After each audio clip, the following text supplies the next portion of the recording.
Assalamualaikum warahmatullahi wabarakatuh. Alhamdulillah kita bisa berjumpa dalam kesempatan ini.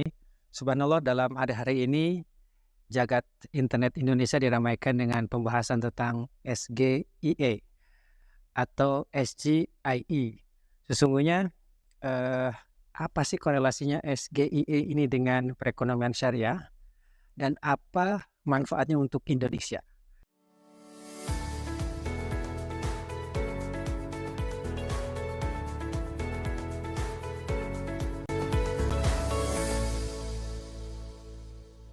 Nah, kita mulai dari yang pertama. SGIE, sesungguhnya menyebut SGIE itu salah. Harusnya SGIEL. SGIER, State of Global Islamic Economy Report. Jadi ini merupakan satu laporan tentang bagaimana sektor-sektor tertentu dalam ekonomi syariah secara global. Siapa penerbitnya? Penerbitnya adalah satu lembaga swasta dari Dubai, namanya Dinar Standard. Dinar Standard ini melakukan riset setiap tahun untuk memetakan tentang perkembangan lembaga keuangan, tentang pharmaceutical and cosmetic, tentang fashion, tentang halal food, tentang media, demikian juga tentang travel. Bagaimana negara-negara anggota OKI dan non-OKI setiap tahunnya itu tumbuh dan menjadi penguasa industri. Apakah ada lembaga lain selain Dinar Standard yang bermarkas di Dubai? Jawabannya banyak. Ada yang swasta, ada yang multilateral institution. Nah, kalau yang swasta itu ada yang namanya GIFA, Global Islamic Finance Award, bermarkas di Inggris. Jadi GIFA menerbitkan satu report namanya GIFR, Global Islamic Financial Report.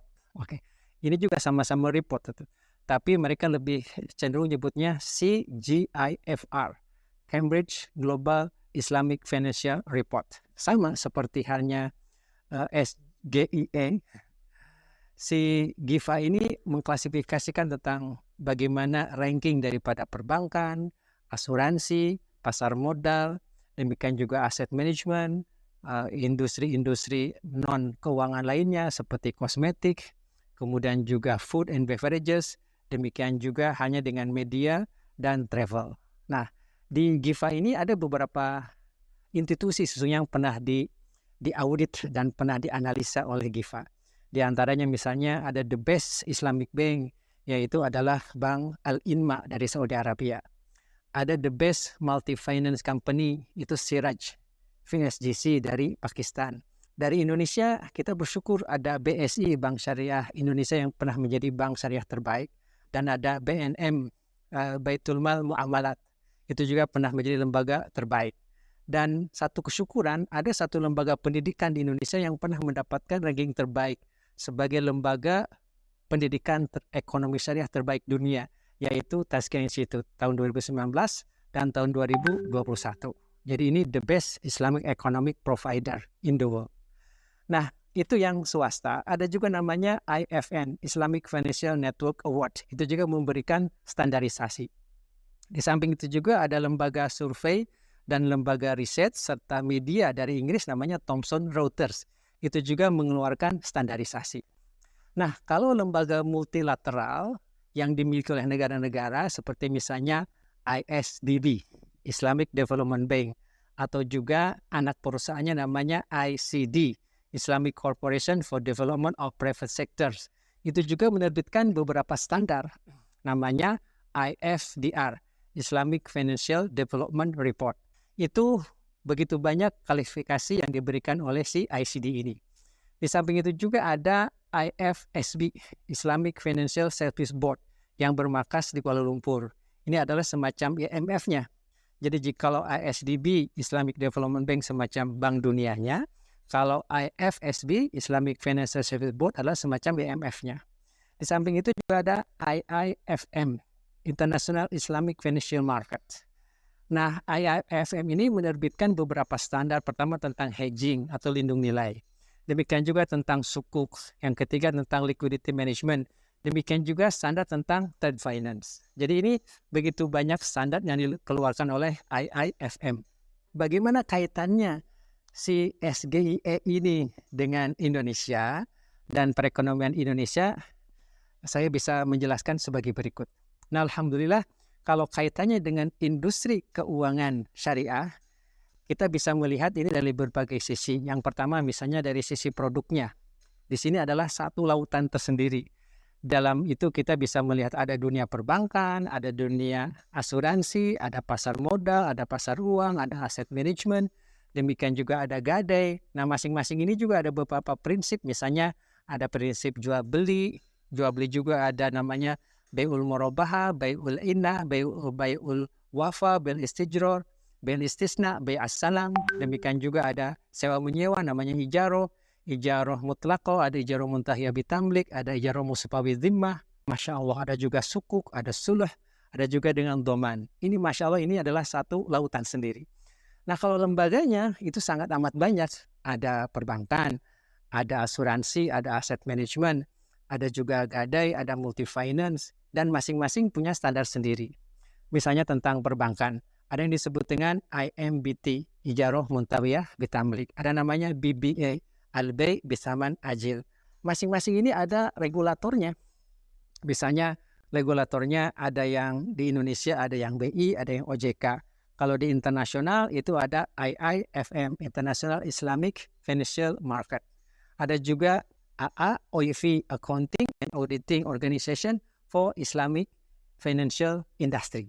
Ini adalah satu lembaga yang mengatur bagaimana keuangan itu disusun. Nah, di samping itu juga ada asosiasi. Jadi masing-masing ini ada asosiasi. Misalnya ada IAIB atau IAIB, International Association of Islamic Bank. Ada juga namanya ASAS, Association of Sharia Advisor of Islamic Financial Institution. Ada juga AFSI, Asosiasi Fintech Syariah Indonesia. Ada juga ASBISINDO, Asosiasi Perbankan Syariah Indonesia. Jadi insya Allah jikalau kita punya waktu, mungkin 1 tahun, 2 tahun, 3 tahun, 4 tahun untuk menyelami dunia keuangan dan perbankan syariah, insya Allah belum selesai. Saya pun punya pengalaman yang cukup lama di Bank Islam Dunia, yaitu di IDB, demikian juga di IMF-nya, yaitu di IFSB. Alhamdulillah berinteraksi dengan dunia yang baru yang ternyata satu lautan yang sangat amat luas. Kita bersyukur bahwa SGIE ini sudah menjadi wacana dalam debat capres di Indonesia, tapi harapannya bukan hanya saja menjadi wacana dalam perdebatan capres, kita menginginkan agar semangat ekonomi dan keuangan syariah ini benar-benar mewujud di bumi Indonesia. Apa tujuannya? Pertama, sudah jelas dalam Pancasila yang kelima, tujuan daripada pembangunan ekonomi Indonesia adalah keadilan sosial bagi seluruh rakyat Indonesia. Jadi ini kita tidak boleh terkonsentrasi di satu pihak saja, hanya ada 1% orang Indonesia menguasai 50% kekayaan bangsa. Ini tidak boleh, karena dalam surat Al-Hasyr, surat ke-59 ayat itu dikatakan, kaila yakuna dulatan bainal aghniyai minkum, supaya harta itu tidak ngumpul di sebagian kita saja. Yang kedua, bagaimana masyarakat Indonesia itu berubah dan berkembang dari yang menerima saja subsidi menjadi pemberi pekerjaan, pemberi infak dan sedekah. Kata Rasulullah SAW, semoga penerima zakat tahun ini menjadi pemberi zakat tahun yang akan datang. Oke. Dan yang lebih penting lagi, bagaimana kita memanfaatkan semua semangat ini menjadi pusat industri halal dunia. Nah, saya yakin dengan semangat dari semua calon pemimpin bangsa ini akan mengantarkan Indonesia menjadi pusat industri halal dunia yang sekarang masih dipegang oleh orang lain, dan Indonesia bisa menjadi nomor 1 dalam halal food, bisa menjadi nomor 1 dalam halal finance, bisa nomor 1 dalam travel, bisa nomor 1 dalam kosmetik dan farmasi, demikian juga dalam media, dan demikian juga dalam bidang-bidang yang lain. Semoga bermanfaat dan kita terus belajar. Assalamualaikum warahmatullahi wabarakatuh.